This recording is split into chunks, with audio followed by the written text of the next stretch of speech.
So we started brewing a beer specifically for maturing it in bourbon barrels.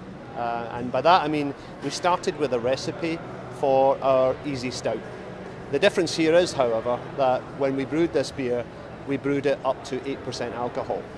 And the reason for that is, before we put it into a bourbon barrel, in this case a Jim Beam bourbon barrel, you want the right style of beer that's not overwhelmed by the bourbon and the wood of the barrel.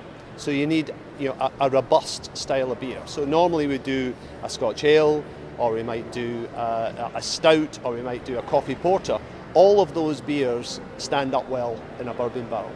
In this case, as I say, we did it with our easy stout. We brewed it to the same recipe, but to an 8% alcohol level. And then we put it into a bourbon barrel.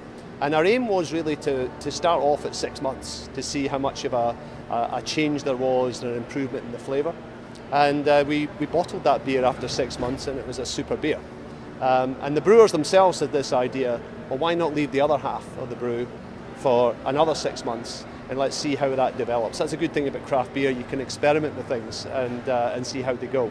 And that's what the Easy Stout 365 is. It's now been in a bourbon barrel, Jim Beam bourbon barrel, for 1 whole year. There are many different styles of stout, from dry stouts through to sweeter stouts.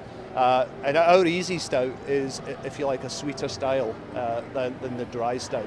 But they all have certain characteristics. They use roasted barleys and malts, so they have a dry roast character to them. They have always got a beautiful dark colour, black dark colour, and they have a balance between that dry roast character, in our case, the sweeter palate associated with a milk stout.